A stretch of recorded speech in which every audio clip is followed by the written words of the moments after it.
Olá, estamos aqui para mais uma vez trazer temas necessários, polêmicos. E agora a gente está vivendo um mês de muita reflexão, né, Ângela Bezerra? Eu sou Margot Ferreira. E eu sou Ângela Ângela Bezerra. A gente está aqui para falar exatamente sobre um tema que, infelizmente, tem sido muito recorrente aqui no nosso estado, Rio Grande do Norte especificamente, né, Ângela? Isso, no Brasil, inclusive, né, com dados alarmantes e subindo cada vez mais, que é a violência contra a mulher. Hoje a gente vai ter uma conversa corajosa e, para tanto, a gente convidou uma delegada, doutora Helena de Paula, que é da DEAN de Parnamirim. Seja muito bem-vinda. Obrigada, uma satisfação estar aqui com vocês, duas mulheres assim, incríveis, inspiradoras. Agradeço desde já o convite. Muito obrigada, nós que agradecemos. E a gente começa sempre pedindo para a nossa convidada se apresentar. Tá, eu me chamo Helena Cristina, sou delegada da Delegacia Especializada de Atendimento à Mulher de Parnamirim. Desde 2017 que estou trabalhando, né, nessa delegacia especializada, primeiro em Natal, depois no Departamento de Proteção a Grupos em Situação de Vulnerabilidade e agora estou na DEAN de Parnamirim, dando seguimento a esse trabalho que é árduo e necessário. Necessário, muito necessário. E essa nossa conversa acontece poucos dias depois desse caso que impactou não só em nível local, como nacional e quiçá internacional. Que foi o Igor Cabral, que agrediu a namorada Juliana Garcia com 61 socos no elevador. Doutora, a senhora já tinha visto algo parecido? Ângela, infelizmente sim.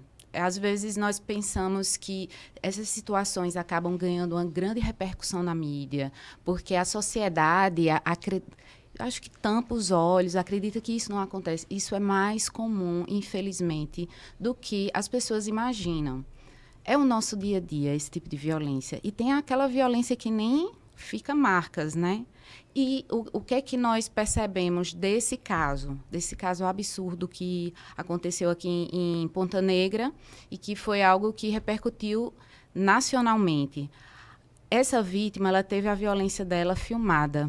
Existiam câmeras, existia um porteiro que conseguiu ver e acionar a polícia, mas tantas mulheres que sofrem violência, que elas estão dentro de casa, porque assim é onde a violência mais acontece, ou que estão em lugares, por exemplo, bairros de risco dominados por facções, que elas não conseguem pedir socorro, elas não conseguem ter a violência filmada. E aí, quando nós vamos interrogar, durante a investigação, interrogar o agressor, ele vai dizer assim, não, eu só me defendi. Foi uma ação de contenção. Ali não tem como alegar esse tipo de defesa. Então, o que aconteceu nesse caso que chocou todas nós foi que foi filmado, foi registrado. Foi uma violência, uma brutalidade, mas que isso não é um fato isolado. Entendo. Isso acontece todos os dias. Ele argumentou ainda que foi um surto psicótico, dizendo que tinha autismo e tal. Nada disso justificaria tamanha brutalidade, né, doutora? E eu ainda arrisco dizer que se não tivesse sido filmado, ele teria dito que ele só se defendeu. Sim. A gente tem muito a favor hoje isso, né? Sejam as câmeras de segurança, sejam os próprios celulares que estão ali disponíveis para registros como esse, né? Que são provas, né, no final das contas. Agora, assusta muito, doutora, que, assim, os números têm crescido, né? A cada 4 minutos uma mulher é agredida no Brasil. 4 minutos. Não, agredida, né? Agredida. Em 2024, mais de 1.400 foram vítimas de feminicídio aqui no nosso país, né? Então, assim, a gente tem muito o que mudar, né? Muito o que melhorar em relação a isso. Como é que a gente consegue? Bom, nós estamos falando aqui, conversando, e há poucos dias saiu a publicação do Anuário Brasileiro de Segurança Pública. Aqui no Rio Grande do Norte, o cenário ficou da seguinte forma: os números de feminicídios diminuíram. Em 2023 foram 24 feminicídios, em 2024 foram 19 feminicídios. Mas, em contrapartida, o número de tentativas de feminicídios aumentou muito. O número de violência, de lesão corporal, de ameaça, de perseguição, todos esses números aumentaram significativamente. E a gente sempre faz aquele recorte, olha, a violência sempre existiu, não é porque a violência está aumentando, é porque está havendo a notificação, o acesso das mulheres aos canais de denúncia, às delegacias, está facilitando esse acesso. E eu ainda acrescento, a rede está se engajando mais, porque um exemplo, uma tentativa de feminicídio como essa que aconteceu, que nós estamos falando, essa mulher ela deu entrada no Hospital Valfredo Gugel.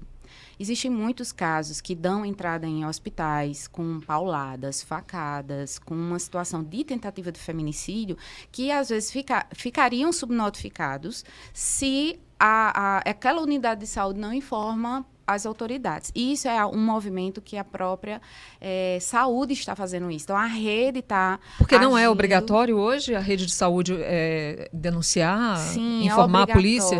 É obrigatório, é lei. E, assim, nós... É um longo caminho, né, de reuniões, o Ministério Público sempre exigindo o cumprimento dessa lei que obriga a notificação, mas por muito tempo isso foi um número subnotificado. E aí, esses dados que vêm das unidades de saúde, eles são muito importantes para a questão da tentativa do feminicídio, para poder contabilizar. Porque se nós pensarmos assim, não tem como subnotificar um feminicídio, porque está lá o corpo. Mas as tentativas de feminicídio, as lesões corporais, tudo isso se subnotifica, infelizmente. E quando nós percebemos esses números aumentando, nós percebemos que, na verdade, o que está havendo é as autoridades tendo conhecimento do que de fato está acontecendo para poder desenvolver ações, políticas públicas voltadas ao enfrentamento desse tipo de violência. Mas a coragem da mulher, a mulher está mais corajosa exatamente porque sabe que pode contar com esse tipo de ajuda, de rede, de apoio. A senhora acha que realmente as notificações hoje aumentaram, não porque a violência aumentou, mas porque as mulheres estão mais corajosas, sabendo que existe uma grande rede de apoio por trás? E graças a esse papel da imprensa, né, de levar informação nas redes sociais, de informar o que é que acontece quando a mulher denuncia, qual é o passo, qual é o caminho, como é que funciona o processo, cada etapa, o que ela tem de direito à disposição. E tudo isso faz com que a mulher, o conhecimento transforma demais, ela fortalece, deixa a mulher com mais empoderamento.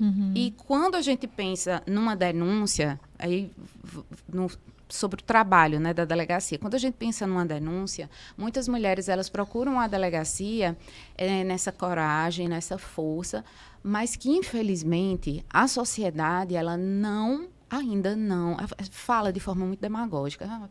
Vamos combater a violência contra a mulher, vamos defender as mulheres. Mas, na prática, a sociedade, quando a mulher ela vai lá e faz um BEP de uma medida protetiva, vira as costas. Olha, para que você resolveu dessa forma? Por que você não resolveu em casa? Quando a senhora fala sociedade, fala de quem exatamente? Eu falo da família, eu falo da comunidade.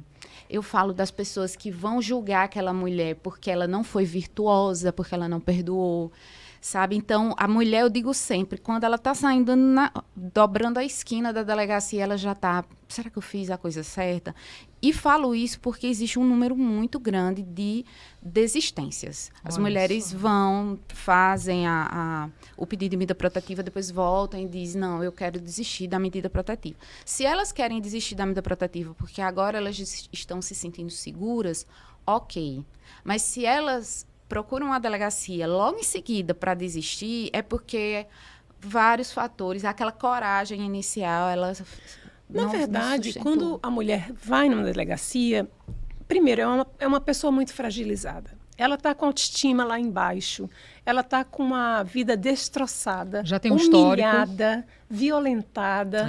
E encarar realmente esse processo exige empenho, dedicação, força. E como a senhora disse, nem todo mundo que está próximo apoia, julga muito mais do que apoia. E quando vem da família, dói mais ainda, né? Então, assim, desencoraja realmente. Sim. No entanto, a gente hoje tem leis aqui no Brasil muito boas, né, que garantem realmente a segurança e o direito a essa mulher, né, de ser protegida e de ter o agressor punido, legalmente falando. Sim. Porque antes ele, no máximo, pagava uma pena social, né? Então, a gente já progrediu bastante em relação a isso, né, doutora?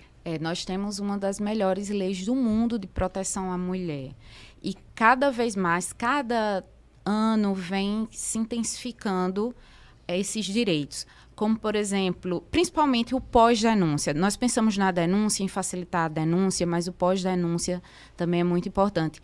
Então, dispositivos que nós temos aqui no Estado, como o aplicativo Salve Elas, como o trabalho que a Patrulha Maria da Penha faz, seja da Polícia Militar, seja da Guarda, de fazer o acompanhamento das medidas protetivas, isso traz uma segurança e faz com que essas mulheres consigam manter a denúncia, porque é muito difícil.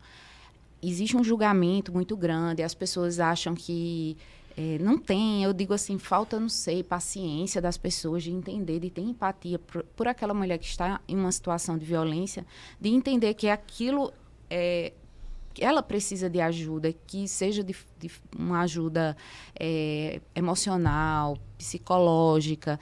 Financeira. E tudo isso, exato. E tudo isso, a Lei Maria da Penha, que agora no mês de agosto completa, né, seus 19 anos, ela vem trazendo todos esses dispositivos, prevendo os direitos, prevendo os mecanismos que fazem com que a mulher ela consiga sair desse ciclo de violência. E aí eu destaco as atribuições que a lei confere à autoridade policial de acompanhar a mulher para uma retirada de pertences, por exemplo. Isso salva vidas. Tem mulheres que se separam, voltam para tentar tirar os pertences dela em casa, e é onde já aconteceu de sofrer um feminicídio, de um homem trazer ela para dentro de casa e deixar ela refém. Então, isso, a lei confere a ela o direito de ter esse acompanhamento por parte da autoridade policial para fazer a retirada de pertences. A questão da prestação de alimentos, esse é um dos grandes motivos de a mulher acabar tendo que ter contato com o agressor. Ela, às vezes, pede medida protetiva para que ele não mantenha contato com ela, mas ela precisa ter contato com ele para cobrar a pensão alimentícia. Então, quando a lei diz, olha, o juiz ele pode, na sentença, já delimitar uma prestação de alimentos para cair na conta dela. E se ele não cumprir, não é para ele que ela tem que ir falar, ela tem que ir na delegacia, porque isso é um crime de descumprimento de medida protetiva. Então, todo esse avanço da legislação, dos entendimentos, né, das interpretações judiciais sobre a aplicação dessa lei e de todos os mecanismos, a rede que essa lei vem criando, traz essa maior segurança para a mulher que está em uma situação de violência, porque ninguém está imune a isso.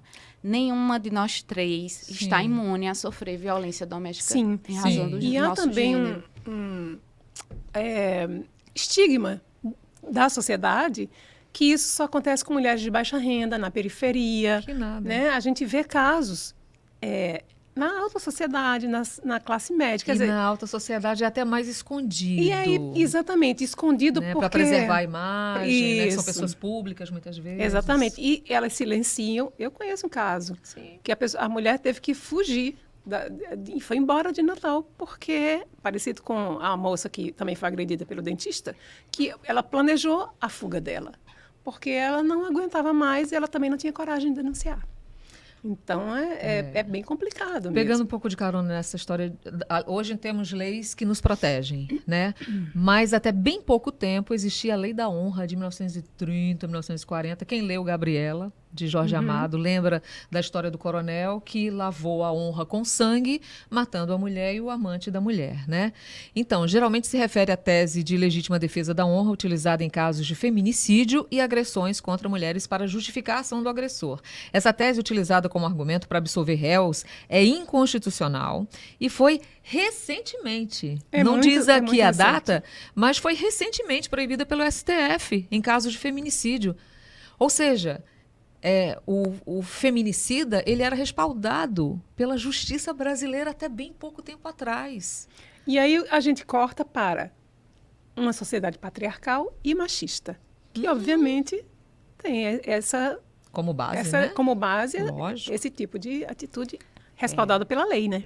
É a ideia da mulher propriedade. A mulher ela faz parte do acervo de bens daquela pessoa, seja do pai, seja do companheiro. E aí vem também esse um grande fator de risco para o feminicídio. Tem um livro que foi escrito por uma pesquisadora aqui do Rio Grande do Norte. Ela se chama Nalba Teixeira.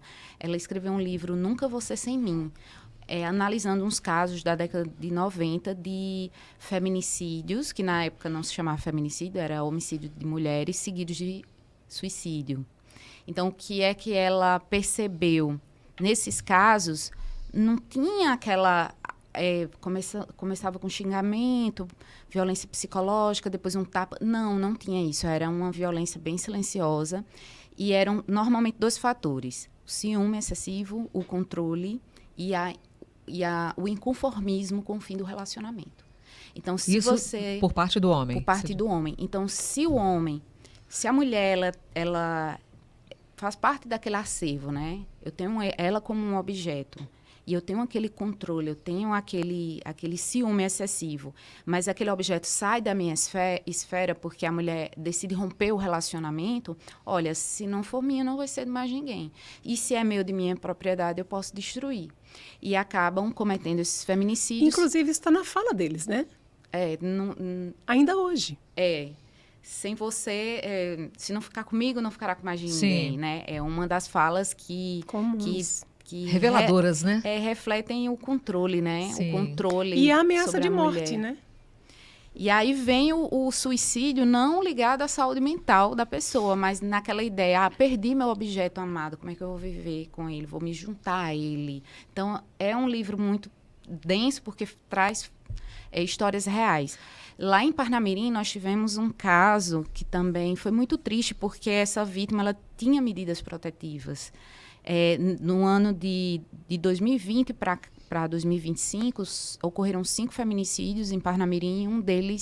Só um deles, a mulher tinha essa medida protetiva. Num condomínio, né? De um condomínio. E Sim. foi muito triste, porque ela tinha ido para casa-abrigo, ela tinha... É muito triste falar assim, para a família, né, reviver esse fato, porque o agressor ele premeditou a aproximação.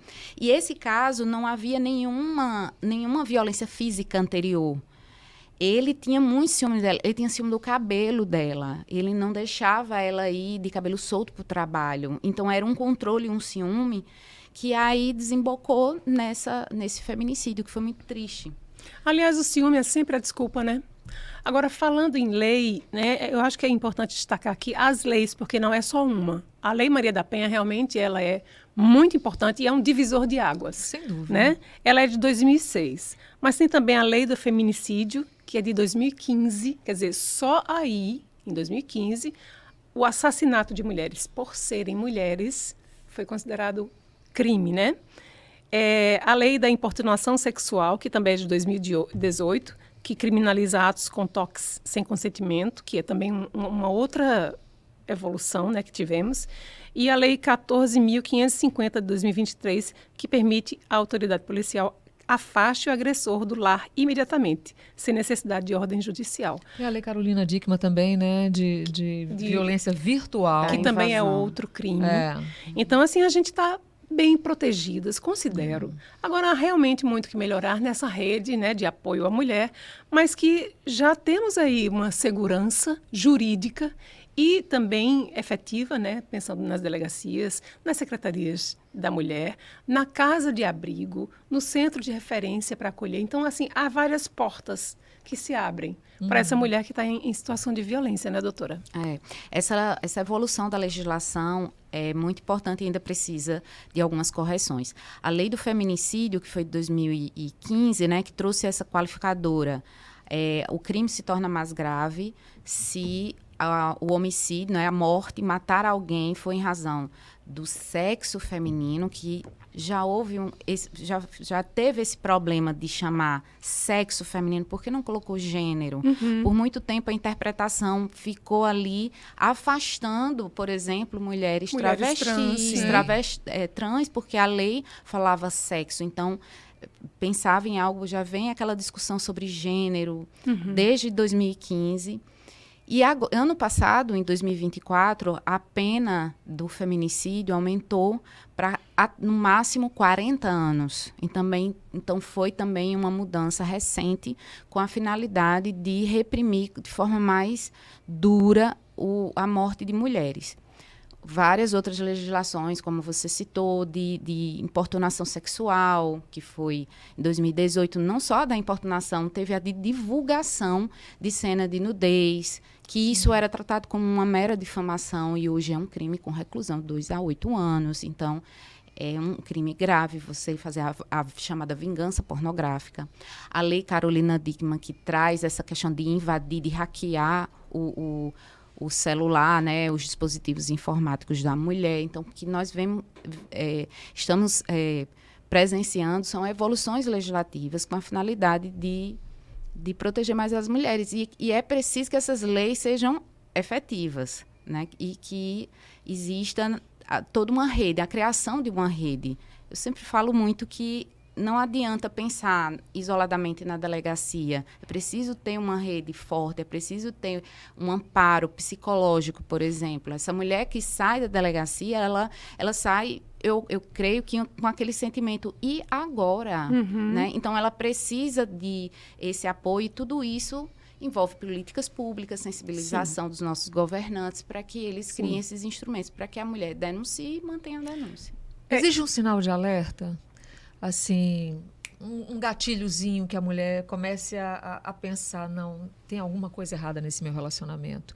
Porque como a senhora disse, né, a violência ela começa muitas vezes pela parte financeira, né?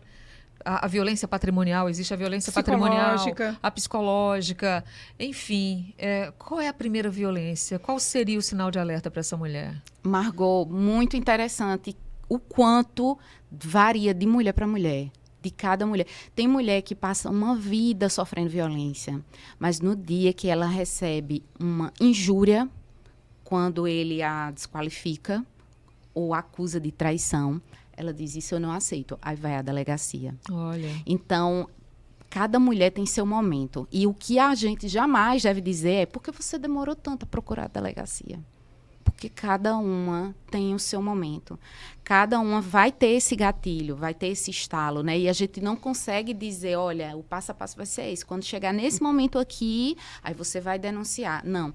Quando nós fazemos as campanhas, né? Nós sempre batemos nessa tecla de, no primeiro sinal de violência, denuncie, procure a delegacia, procure os canais, porque é uma forma de se informar. Não necessariamente você vai para denunciar, você vai para se informar. O que é que eu tenho aqui de direito? Isso que está acontecendo comigo é crime? O que devo fazer? Mas varia demais de mulher para mulher. Tem outras que vão denunciar depois de anos que conseguiram romper o ciclo da violência e denunciam e informam e traz essa repercussão como uma forma de inspirar outras mulheres a fazerem o mesmo. Até porque o ciclo da violência, ele deixa a mulher confusa. Porque, assim, tem aquela agressão que pode ser psicológica, pode ser patrimonial, pode ser, enfim. E ela reage, aí ele promete mudar, ela acredita, aí vem a lua de mel, aí volta. É um ciclo. Isso confunde muito a mulher. Aí esse ciclo ele vai evoluindo, né? A violência vai evoluindo. Né? Chamam esse ciclo até de espiral, porque ele vai encurtando. Esse intervalo entre a tensão, lua de mel, explosão, ele vai encurtando, vai se tornando cada vez mais frequente. E para uma mulher que está dentro desse ciclo, desse espiral, você chegar e dizer, olha, saia daí, termine a relação, é mesmo que matar essa mulher. Porque é algo viciante. Um relacionamento tóxico, o nome já está dizendo, é tóxico, é vício. Então, aquela mulher que está envolvida naquele ciclo, ela não compreende os riscos ali. Ela está submersa. Por isso que é importante que a comunidade, os familiares, os amigos, quem estejam ao redor... Vá alertando, né? Mas às vezes ela fica com raiva até de quem alerta, né? Mas ela reflete. Mesmo que ela fique com raiva. Tem que ter muita paciência, porque não é fácil. É uma coisa que a gente não deve desejar a ninguém, é estar num relacionamento tóxico. E que é o que vicia. E quem está de fora, e eu falo muito por ser policial e por estar de fora e ouvindo o relato de uma mulher, eu não conheço o lado bom dele. Ela traz para mim só os relatos de violência, eu não sei o lado bom dele. Então, para mim, é muito fácil dizer, olha, medida protetiva, separou, vamos acabar esse casamento. Não existe. Para mim é mais fácil, para ela é a morte, ela não está preparada para aquilo. Ela não aguenta mais sofrer violência, quer ajuda, mas ela não queria acabar a família, digamos assim, aquilo que ela sonhou. Sim, porque então, quando uma mulher é agredida também, a família, filhos, todo mundo é atingido ali, né? É muito complicado. Agora, doutora, uma coisa importante, que eu acho que é bom a gente refletir também. Quando acontece um caso como esse que aconteceu do Igor agredindo a namorada Juliana, e que foi filmado e que foi publicizado da forma que foi, isso estimula outras mulheres a denunciar, né? Estimula. Não só as mulheres a denunciar, mas como a sociedade, são cidadãos. O papel que esse porteiro fez de acionar a polícia, de não deixar que ele fugisse, enfim, senão ele estaria foragido, pode ser que a polícia não tivesse nem capturado ele ainda. Então, o papel da sociedade, não só de ver e fazer a denúncia, não só esperar que a vítima vá denunciar, mas tomar uma atitude. Foi uma repercussão que trouxe esse alerta para todo mundo. Então, não só as mulheres procuraram mais denunciar, porque perceberam que elas poderiam ser vítimas, chegar a esse ponto do que aconteceu com essa vítima também. Como toda a sociedade, olha, não vamos deixar que essa situação que eu tenho conhecimento cause uma violência até letal. Interessante. A gente está encaminhando para o fim já. A gente está encaminhando para o final. Vamos fazer aquela nossa pausa para falar da nossa patrocinadora? Vamos embora. Aí depois a gente volta aqui com a doutora.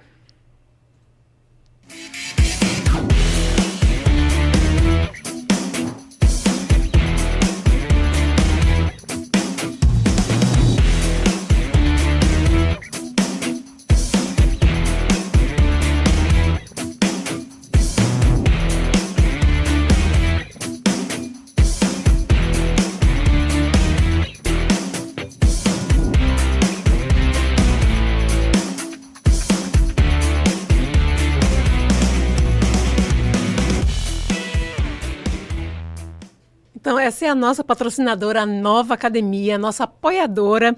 E se você já está treinando ou ainda não, vai começar a se mexer, então aí vão alguns motivos para você conhecer a Nova Store Fitness. São mais de 1.000 metros quadrados, um maquinário todo novinho, e só a Nova tem nesse mercado inteiro, que é aquela esteira maravilhosa. Que você assiste programas e tal. Exatamente. São 17 modalidades de aulas coletivas, como spinning, step, pilates solo, pacote de mensalidades que cabem no seu bolso e o melhor atendimento personalizado com os melhores profissionais da região. É uma receptividade que só uma academia nascida no Seridó pode ter. Tá? Então vá lá, visite a Nova Academia, que fica no Rio Grande Mall, na Avenida Ayrton Senna, número 2441. E anote aí o WhatsApp, 996990345. Maravilha, recado dado. Agora, uma coisa que quem acompanha aqui o Filhas da Pauta deve ter notado, que a gente está já caminhando para o fim e hoje não tivemos depoimento. A gente não esqueceu, não. Nós fomos aconselhados pela própria delegada a não colocar o depoimento de ninguém, até para preservar a identidade dessas pessoas, né? Que passaram por... Primeiro que é uma exposição, né? São poucas que saem de um trauma desse e têm a coragem de falar sobre o assunto, né, doutora? É importante que as pessoas saibam que a delegacia, o procedimento de violência doméstica, o inquérito policial, ele é sigiloso. Sim. Nós somos polícia civil, nosso papel é apurar infrações penais, mas no que diz respeito à violência contra a mulher, a nossa prioridade é a proteção e o sigilo. Então, que essas mulheres saibam e se sintam seguras ao saber que o procedimento, o relato dela vai estar seguro conosco. Perfeito. Não vamos divulgar, não vamos dar acesso. Isso. Doutora, e aí, para orientar quem está nos assistindo, né? Quem está vivendo uma situação como essa, ou conhece alguém, como pode fazer? Onde é que pode denunciar? Quais são os canais? Olha, hoje aqui no Rio Grande do Norte, nós conseguimos fazer denúncia de forma virtual. E não só fazer a denúncia, nós conseguimos fazer pedido de medida protetiva pela delegacia virtual. Então, entrar no site da Secretaria de Segurança Pública, da Polícia Civil, tem lá um ambiente, um ícone que vai encaminhar para a Delegacia Virtual da Mulher, e é possível fazer o cadastro com todas as informações e solicitar essa medida protetiva de urgência. Chega para a delegacia e nós vamos apurar. Se a vítima preferir, nós fazemos todo o procedimento virtual. Hoje nós temos 12 delegacias da mulher no estado todo, né? Tem uma em Caicó, lá no Seridó, temos em Mossoró, Pau dos Ferros, Macau. Aqui na Grande Natal temos delegacias da mulher. E para atender, então, estamos ampliando esse acesso e de forma virtual também tem o 181, que é o Disque Denúncia da Polícia Civil, 180, que é o canal do Ministério das Mulheres. Então, existe meios de fazer a denúncia, é só ligar ou procurar a delegacia para buscar informações. E avançamos bastante na tecnologia até para evitar as denúncias falsas, os trotes e tal, né? Porque antigamente era bem comum e era mais difícil de detectar, né? A tecnologia hoje avançou a ponto da gente saber quem está falando a verdade ou não, né? Sabemos sim. Olha aí, coisa perfeito. boa. Que bom. Isso é maravilhoso. Então, eu queremos agradecer a presença aqui da delegada da DEAN, da Delegacia Especializada de Atendimento à Mulher, de Parnamirim, Helena de Paula. Muito obrigada mais uma vez pela sua presença. Pela sua presença não aqui no Filhas da Pauta, porque eu já entrevistei ela algumas vezes e é sempre um papo muito legal, muito esclarecedor, e a gente precisa falar sobre violência, sim. Estamos no Agosto Lilás, mas precisamos falar em todos os meses do ano sobre a violência contra a mulher, que só cresce no país. Exato, e informação salva, né? Então, quanto mais essa informação circular, informação de qualidade, que orienta, né, que educa e que leva essa mulher a denunciar, ser protegida, acolhida e sobreviver, acima de tudo. Sem né? dúvida. É isso que importa. E para terminar, a nossa frase de efeito, né? Eu escolhi, Ângela e delegada, um trecho de uma música de Douglas Germano que está no último disco da Elza Soares, chamado A Mulher do Fim do Mundo, né? Foi o último trabalho dela. Ela saiu de cena assim, né? Com muita majestade, né? Ela saiu muito bem, né, da carreira artística e da vida também. Mas foi uma mulher que sofreu na pele a violência doméstica, né? A Numa gente época sabe. em que não tinha nada disso, Não tinha de nada lei, que a de defendesse. nada. E essa música se chama 180, chame o 180, eu acho que é isso, 180, né? Cadê meu celular? Eu vou ligar pro 180. Vou entregar teu nome e explicar meu endereço. Aqui você não entra mais. Eu digo que não te conheço, eu jogo água fervendo. Se você se aventurar, eu solto o cachorro e apontando para você, eu grito Pex, que antigamente falava assim, né, para chamar o cachorro. Eu quero ver você pular, você correr na frente dos vizinhos. Você vai se arrepender de levantar a mão para mim. Maravilhosa. Perfeito. É isso. E assim a gente encerra. Obrigada, delegada, mais uma vez. Eu quem agradeço. Bom trabalho aí para vocês. Muito Parabéns obrigada. pelo trabalho e um bom agosto pra gente. Muito obrigada pelo isso. seu trabalho fundamental. E ficamos por aqui, Ficamos né, por amiga? aqui. Valeu, amiga. Valeu. Valeu você de casa. Até a próxima. Até a próxima.